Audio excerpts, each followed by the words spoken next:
Roberto Aspiazu. Roberto, bienvenido, un gusto tenerte nuevamente en estos micrófonos.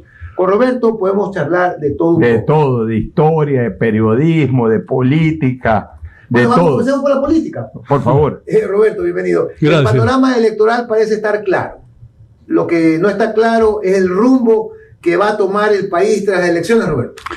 Sí, con la particularidad de que vamos a tener un gobierno de transición de Guillermo Lasso de 2 años y medio para entrar a otro de 1 año y medio, y la preocupación es en torno a la continuidad de las políticas de Estado, porque finalmente no podemos asumir que todo lo que se ha hecho esté mal. De repente hay cosas que se han hecho, pero finalmente en términos de plazo requieren más de tiempo para su concreción.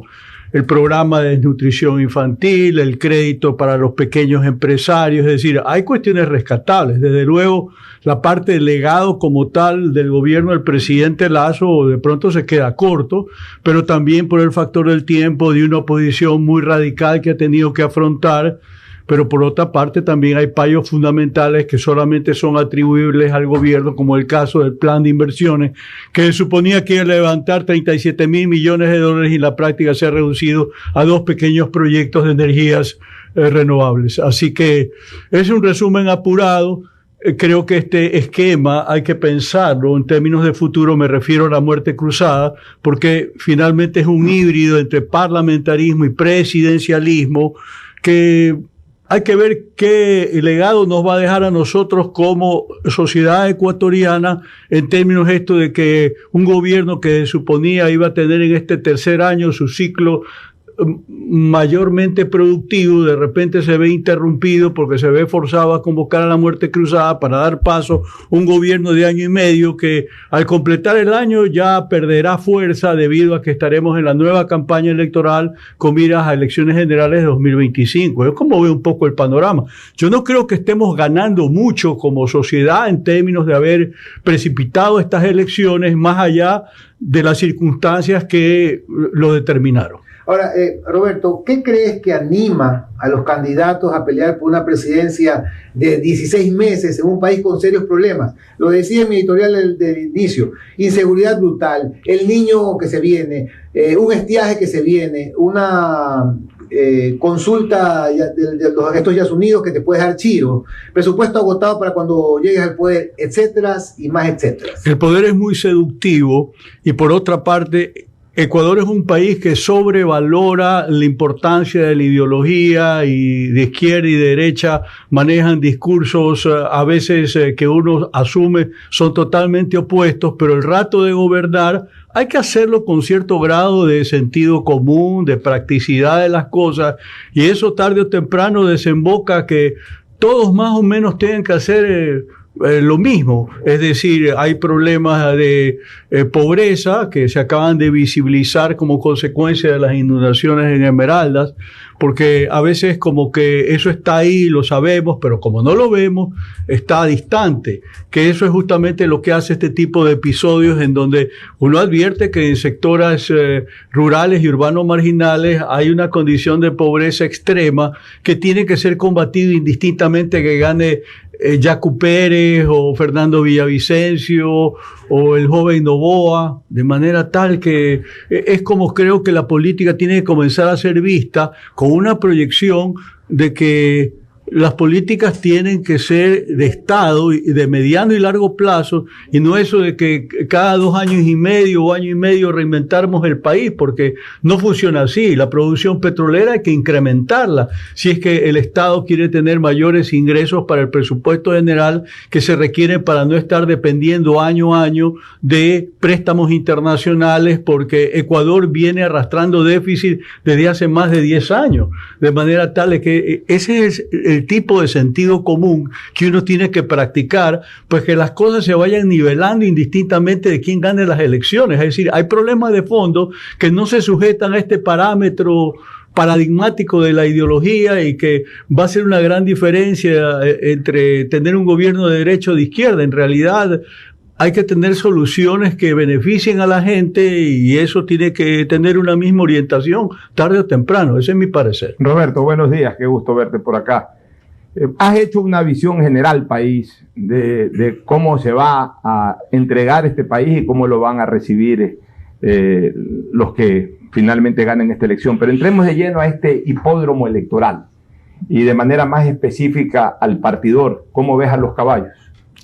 En realidad todo apunta en la dirección de que vamos a tener una segunda vuelta donde esté la candidata correísta con uno de los candidatos anticorreístas. Y desde ese punto de vista se va a reproducir en buena medida lo que sucedió en 2021, en donde veremos un pulso en el cual, pues yo diría en este momento el resultado es incierto, porque vamos a depender también de campañas electorales que se están configurando en este momento y que se comienzan a manejar ya con inteligencia artificial. Es decir, ya las encuestas que antes eran como un sistema de orientación para efectos de ver cómo se replanteaban esquemas con miras a captar votos, hoy por hoy a través de redes sociales y digo inteligencia artificial, las encuestas se están haciendo prácticamente todos los días. Roberto, y aquí voy a apelar a tu característica también de historiador. Tú has hecho ya varios libros maravillosos realmente de historia del Ecuador y si en algo te especializas es precisamente en conocer la historia universal y en especial la historia republicana nuestra. Dime una cosa, tan fuerte es el liderazgo de Rafael Correa que a mi criterio se produce un hecho inédito o un hecho singular, si no inédito, singular. En tiempos pasados, comenzando por el velajismo, el propio febrescorderismo o borgismo, que fueron liderazgos fuertes en este país, cuando ponían candidatos que no eran ellos, les costaba hacerlos ganar y a veces no ganaban, y eran candidatos.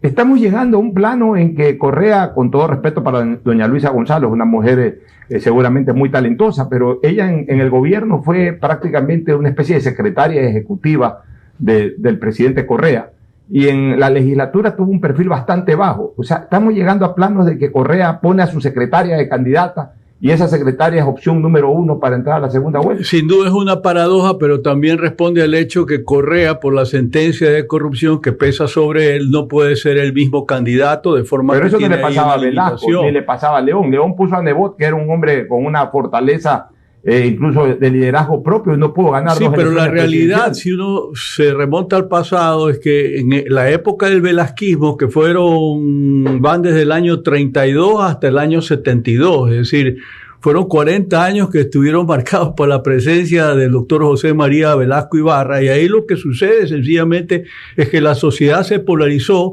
entre los velasquistas y los antivelasquistas. Y en alguna medida nos está pasando lo mismo en el presente con la figura de Correa, en el sentido de que igualmente la sociedad está polarizada en torno a los correístas y los anticorreístas, y de ahí la reflexión que hacía yo respecto al escenario de la elección presidencial o elecciones generales a las que estamos abocados y cómo creo que se va a dar su desarrollo. Esa sería la lógica. Evidentemente siempre hay una posibilidad que esta racionalidad no conjugue en los términos que estamos hablando y de repente tengamos otras dos candidaturas que no necesariamente incluyan la del correísmo en segunda vuelta, pero eso es improbable. Hay un factor adicional que hay que mencionar y es el factor machismo. Luisa González sería, si es que, digamos, por parte del correísmo, la primera candidata a la presidencia de la República. No estamos hablando de prefecturas, de alcaldías, donde ya hay figuras femeninas importantes con poder propio, especial, por ejemplo, dentro del correísmo, Marcela Guiñaga, que es una figura con poder, construida ella como presidenta de la Revolución Ciudadana y todo lo que resultó de las seccionales. No así Luisa González, ella ha tenido otro perfil que lo describía el Pocho hace un momento. ¿Creen ustedes, y esto realmente es casi una pregunta sociológica, creen ustedes que el machismo le juega en contra al voto duro correísta? Es decir, puede ser que ese voto correísta, digamos que apoyado en una figura de un macho alfa, por decirlo así, en la figura de Correa, puede diluirse ante la presencia de otros candidatos que muestran fortaleza, que sin embargo no tienen 100% la alineación del correísmo? Yo no veo la política en función de género, es decir, yo lo veo más en el sentido de que hay liderazgos, indistintamente que sean masculinos o femeninos, y que los intereses del país de alguna manera se juegan en base a quiénes son estas personas y qué resultado pueden dar en términos de las responsabilidades, valga la redundancia. Por supuesto, pero eso porque quizá su madurez democrática y su madurez cultural lo lleva a analizarlo en términos de liderazgo, pero no los 18 millones de ecuatorianos no votan sobre la misma premisa. Entonces, partiendo de la premisa de que hay un tamiz en función de lo que se evalúa. Pero ¿cuál es tu suspicacia? Que va a haber tal vez un voto sexista y claro, de repente a la mujer por ser mujer no va a estar suficientemente de la misma manera votada. Que la mujer por ser mujer no llega a ser presidenta de la gran corporación porque gana un hombre que habla el mismo idioma que los otros hombres. Es decir, estoy hablando del elefante en la habitación, ese de que nadie le gusta hablar. Ahora, en razón de tu reflexión, que es interesantísima, más allá de que siempre piensa que en el padrón electoral las mujeres son más que los hombres porcentualmente, aunque mínimamente, pero porcentualmente son más. Correa ha tenido éxito con votaciones, digamos, con género femenino liderando. Por ejemplo, lo de Marcela Aguiñaga. Pero porque Marcela también es una lideresa, es una persona que está ella tiene fuerza propia. Tiene fuerza propia, pero evidentemente con el empuje también de Correa. Y en el caso cuando puso encabezar en dos elecciones la lista nacional a Gabriela Rivadeneira, también ganó por la fuerza del correísmo que él la genera. Pero también cuando ha puesto mujeres enfrentando ya en ciertos reductos otro tipo de liderazgo más fuerte, se ha estrellado, como cuando puso a María Los Ángeles Duarte, pero enfrentando a Nebot en Guayaquil. Evidentemente, pues terminó ganando Nebot, o Viviana Bonilla le volvió a ganar Nebot. O como Andrés Arauz no fue suficiente para ganarle el anticorreísmo. Pero yo soy de la idea que el correísmo juega principalmente a tener un bloque importante en la Asamblea Nacional, tal como sucedió en 2021. Porque un gobierno de transición para ellos es un arma de doble filo, si acaso ganan, en términos de que el país está tan complicado que en año y medio no se va a poder hacer mayor cosa y le puede pasar factura en 2025 cuando postulen a alguien más o no tengan condiciones para eventualmente continuar con el gobierno, dígase, de Luisa González. De manera tal que yo veo eso también como una suerte de experimentación para ver cómo va. Si nos va mal, por lo menos vamos a tener un buen bloque legislativo y de esa manera más bien volcamos todo nuestro esfuerzo y estrategia política de cara a 2025, que en condiciones normales debería ser un gobierno de 4 años. Roberto, ¿qué piensas sobre la consulta de dejar bajo tierra el petróleo del ITT? Son cerca de 50.000 barriles diarios que con tecnologías de recuperación mejoradas pueden crecer y dejar de producir significativamente en el país y dejar una pérdida de $1.200 millones al año. Eso significaría la eliminación impresionante, significaría la eliminación de este subsidio de los combustibles, entre otras consecuencias nefastas. Juan Javier, yo vengo observando la política ecuatoriana desde el año 1976, desde la última fase de la dictadura militar de los 70, y lo he hecho en condición de periodista, dirigente empresarial, historiador, consultor corporativo, es decir, a través de muchas facetas. Y debo concluir de que muy pocas veces he visto una decisión tan absurda como esta, de exhumar una consulta popular de hace 10 años que se iba a dar en condiciones determinadas, es decir, como consecuencia del fracaso de la iniciativa de Yasuní, que suponía recaudar $3.500 millones de la comunidad internacional para dejar el petróleo en el subsuelo. Pero cuando no se había desarrollado como consecuencia de esa iniciativa fallida toda la infraestructura petrolera que actualmente existe y que ha significado para el Estado ecuatoriano una inversión de $1.800 millones. Y no solamente eso, sino que si triunfa el sí en la consulta popular, esas facilidades van a tener que ser desmontadas. Y se está hablando de una obra, porque hay que ya definirlo en esos términos, que le ha costado al Estado el equivalente de lo que cuesta más o menos el metro de Quito. Entonces uno se pone a pensar, bueno, ¿cuál es la racionalidad? Ya estoy produciendo 50.000 barriles por día. Es el único campo nuevo que tiene Petroecuador y que proyecta eventualmente de llegar al doble, es decir, 110.000 barriles por día, que en definitiva te compensa la disminución que está teniendo Petroecuador, el Estado ecuatoriano, en los campos viejos que tienden a declinar a un ritmo de 10% anual, que es lo que estamos viendo en este momento, pues la producción promedio de 500.000 barriles del año pasado ya está en este momento entre 470 y 480, y ahora se quiere restar otros 55.000, y hay otra cuestión muy importante. Que en esta, ¿estos Yasunidos han dado el plan B? ¿O simplemente se oponen a la extracción y al carajo? Se oponen a la extracción y al carajo todo. Lo que sugieren, perdón que lo interrumpa, es que se aumenten los impuestos de las personas con más recursos. Bueno, es que si tú le quitas al presupuesto general del Estado 1.200 millones de dólares al año, eso tienes que sacarlo de algún lado y no tiene mucha opción. Por supuesto, y la otra alternativa que han dado, digamos, que otras personas con otra visión es, ok, no explotes el Yasuní, entonces elimina los subsidios. Claro, ese es un riesgo, eliminar los subsidios, incrementar el IVA o más deuda externa. Roberto, pero yo creo que el debate está mal enfocado. Dime. A ver, porque el debate en general, no lo digo lo que tú dices, sino el debate en general. ¿Por qué? Porque como todas las cosas en este país terminamos llevándola a blanco y negro. O sea, nunca tratamos de observar un punto o un color gris, sino blanco o negro. ¿En qué sentido? De que termina esto siendo una especie de lucha de la vida natural versus el capitalismo.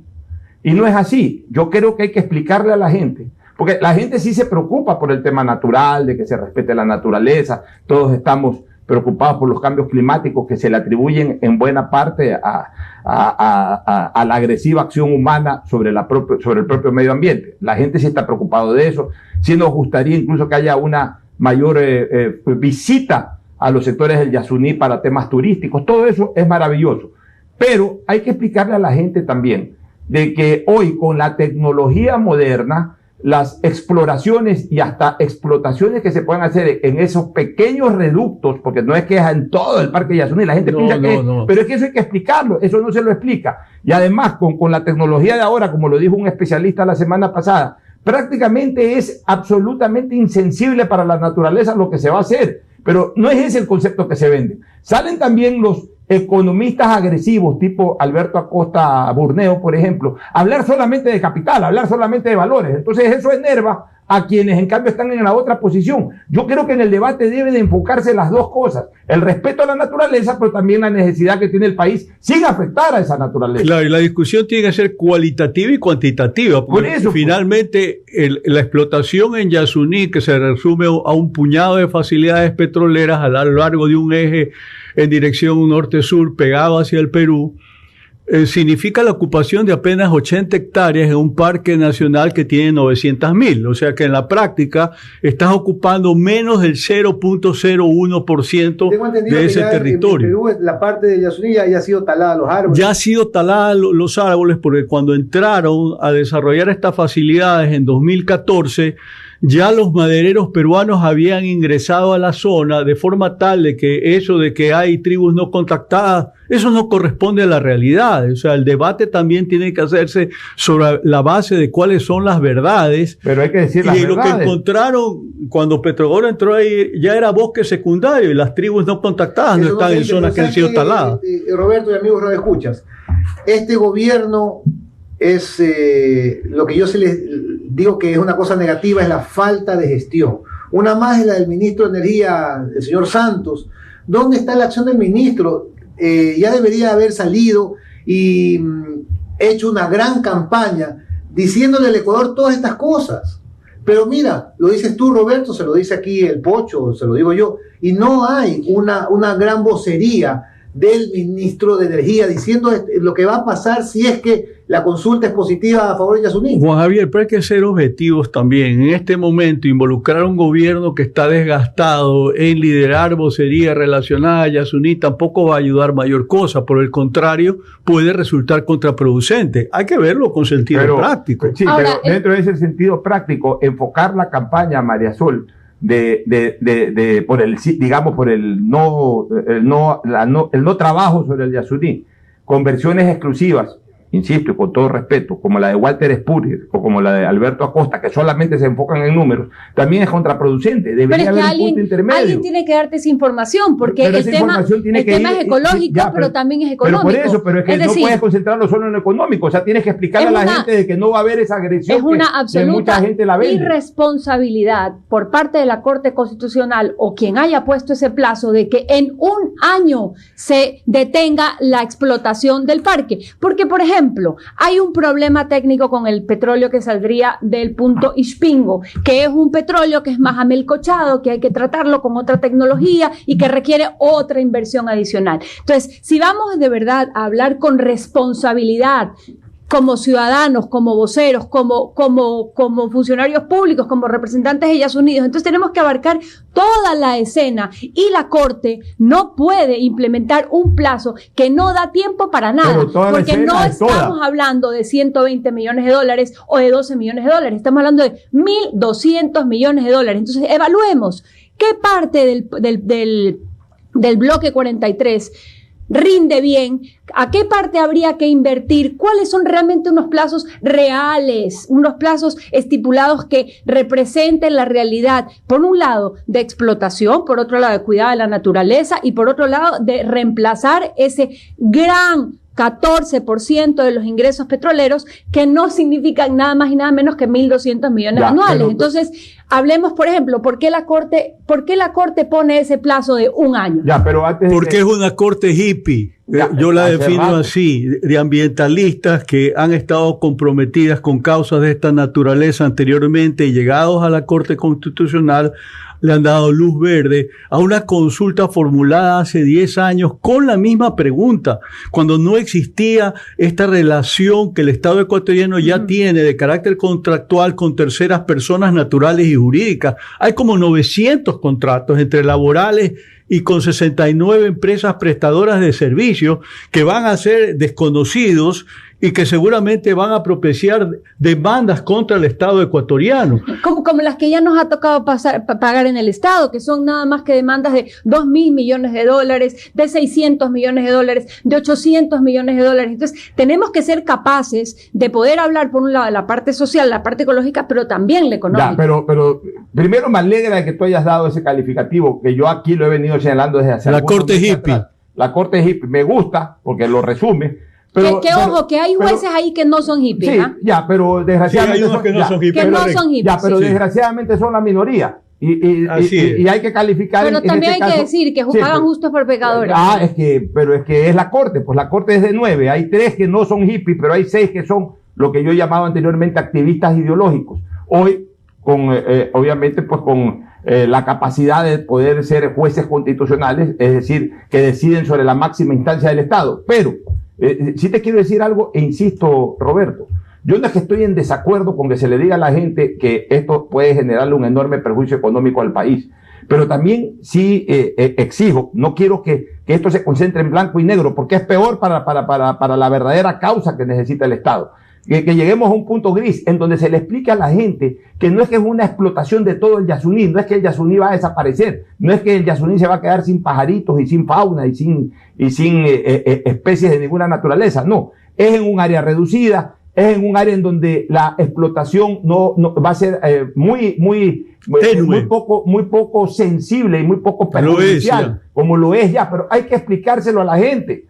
Porque si solamente nos concentramos en decir de que hay que votar a efectos de que el país no pierda plata, también hay un sector de la colectividad que evidentemente tiene afectación o favorabilidad a estos temas ecológicos, que reacciona negativamente y con más fuerza hace campaña a favor del pensamiento de cuidar el Yasuní. Pero hay informar otros temas que son importantes, y es el hecho que en la audiencia que la Corte Constitucional toma la decisión de dar paso a la consulta popular, resulta que no estuvieron representadas las comunidades indígenas que viven en el bloque 43. Porque hay 7 pequeñas comunidades que representan los intereses de 2.541 personas, para ser más precisos, que no fueron consultados. Es decir, la Corte debió por lo menos haberle preguntado lo que están viviendo ahí. Oiga, ¿y usted qué opina? ¿Cuál es la realidad? Todas esas familias dependen de su trabajo con Petroecuador o con las empresas que a su vez tienen relaciones contractuales para prestación de servicios con la empresa estatal. Entonces, el día de mañana, si esto se cierra, evidentemente esa gente pierde sus trabajos. ¿Y a qué se van a dedicar? Más que seguro a la minería ilegal y a la tala de bosques de lo que ha quedado, para tener una fuente de sustento, y desde ese punto de vista el remedio resulta peor que la enfermedad. Hay que verlo de ese modo también. No, sí, de acuerdo, y sobre todo también a tener abordar el tema de manera sistémica. ¿Qué parte está funcionando? ¿Qué parte no está funcionando? Porque el próximo año, pasado ese plazo de un año que ha dado la Corte, si es que la gente vota a favor de que se cierre el bloque 43, que no se explote el bloque 43, no va a haber ni cómo pagar a los maestros, no va a haber cómo dar desayuno a los niños, y ahí sí todo el mundo va a salir a llorar. Es que no alcanza la plata, es que no nos alcanza para esto, es que el Estado todo hace mal. Pero ¿quién votó por cerrar el bloque? Y aparte, no solamente eso, sino que la Corte toma la decisión de que si gana el sí se desmonten esas facilidades petroleras en un año sin tener un consultor técnico que les diga eso no es factible. El desmontaje no puede hacerse en menos de un periodo de 5 años. Entonces, viviendo una irrealidad, están legislando y están propiciando una condición que es impracticable, y desde ese punto hay una responsabilidad. Lamentablemente estos señores de la corte hippie están por encima de lo divino y lo profano. Ahora hay otra consulta que va sobre la minería de... Eso es en la provincia de Pichincha, sí, pero un poco el análisis debe extrapolarse en el sentido de que, votando, específicamente hablando de Yasuní, se siente un precedente jurídico que el día de mañana va a poder afectar a otros bloques petroleros, que son 22 en total. Entonces, en un momento determinado se va a querer hacer la explotación del gas del Golfo de Guayaquil en el bloque 6, y van a surgir voces que digan, no, pues que eso también causa perjuicio a la naturaleza, no debe darse, y en esos términos Ecuador va perdiendo la posibilidad de explotar riquezas naturales que le van a servir para combatir la pobreza en el mediano y largo plazo, como corresponde en cualquier país civilizado. En el mundo hay tanto como 90 países que explotan petróleo. Y en este momento, yo no sé si ustedes, Ecuador es el único que se está proponiendo dejar reservas petroleras en el subsuelo. ¿Cuál es el sentido común? Yo no lo termino de entender, salvo naturalmente que esa explotación, cuando se dé o si se da, tiene que hacerse en base a exigentes parámetros para preservar el medio ambiente, la naturaleza y minimizar los impactos correspondientes. Roberto, volviendo a la política y al gobierno del presidente Lasso, aquí le hemos dicho que lo hemos tachado de que falta de gestión. Por ejemplo, cuando estaba yo hablando de la falta de gestión del ministro de Energía en salir a hablar y que el pueblo sepa realmente lo que está en juego. Se me estaba olvidando o estaba pensando acerca de, por ejemplo, ¿por qué no deroga la tabla de consumo de drogas el presidente, si está en sus manos? Hace rato pudo haber hecho eso. Claro. ¿Por qué nos deja el presidente Lasso derogada la tabla de consumo de drogas? O sea, yo creo que uno de los principales problemas que ha tenido el gobierno de Lasso es que no ha delegado debidamente decisiones, por ejemplo, de este orden, que tenían que ser tamizadas por equipos técnicos, y creo que es un aspecto que ha fallado, ¿no? La delegación, el hecho mismo de que el gobierno del encuentro finalmente fue el gobierno de los mismos que estuvieron durante la campaña electoral de 2013, 2017, 2021, y que desde ese punto de vista perdió la posibilidad de incluir actores provenientes de otros sectores de la sociedad que le hubieran dado una visión múltiple respecto a una que se traía como consecuencia de este trabajo político que ellos habían realizado a lo largo de 10 años, y creo que por ahí hubo un déficit importante. Si uno se pone a ver la política en el área energética, tanto de petróleos como de generación de energía eléctrica, ambas quedan en déficit, quedan debiendo, y ahí volvemos al argumento que mencionábamos hace un momento. Igual, todos estos proyectos deben responder a políticas de Estado, y quien quiera que tome el relevo del gobierno del presidente Lasso tendrá que darles continuidad, porque necesitamos generar mayor cantidad de energía eléctrica. Por ejemplo, estamos con el desafío ahora de que las camaroneras necesitan hacer la muda de la generación de energía eléctrica con diésel a conectarse con el sistema nacional para obtener energía más barata de origen hidroeléctrico, pero para eso también hay que aumentar la producción de energía, porque en ese sentido se va a producir un déficit. Solamente la industria camaronera necesita unos 1.200 megavatios nuevos de alguna manera para electrificarse con energía barata. Hay algunas intervenciones de nuestros oyentes. Un saludo a Jorge Mancheno Gómez, dice: el correísmo es la apuesta al fracaso del gobierno de transición, es por ello que no candidatizan a cuadros relevantes para presidente y vicepresidente, optimizan recursos y fortalecen su discurso. Ese es el criterio de Jorge Mancheno Gómez. Al respecto, Arturo Gamboa también nos está escuchando, envía el siguiente mensaje, dice: sería bueno aclarar que no hay derecha ni izquierda, pero sobre todo no se debe calificar al correísmo como una ideología de izquierda. Bueno, pero ellos están bajo un esquema ideológico de izquierda, eso, Arturo, no se puede negar. Saludos también a Jorge Andrade, presidente de la Corporación Financiera Nacional, que nos está sintonizando. ¿Cómo van tus proyectos literarios? Acabo de terminar un libro referido a Historia Universal, un poco el correlato de lo que hice escribiendo la historia general del Ecuador en base a 3 libros, en donde se reconstruyó esta historia de forma episódica para facilitar la lectura del interesado. Ahora lo estoy haciendo, como digo, en base a historias episódicas de la Historia Universal, tomando como base artículos que escribí en la revista del Universo los días domingos y sumados a otros artículos que he agregado de cuenta propia, y en este momento estoy buscando un editor internacional, porque a diferencia de lo que hice con estos que eran para el público estrictamente ecuatoriano, ahora tengo que apuntar para el lector de otros países de habla hispana principalmente. Ahí tienes otra literata. Aquí tengo otra también que sí, pero yo escribo novelas. Ojo, mi género es ficción. No, yo escribo ensayo histórico, que es distinto. Bueno, pero lo importante es que aportan indiscutiblemente a la gran Biblioteca Nacional. Muchísimas gracias a Roberto Aspiazu. Gracias, Juan Javier.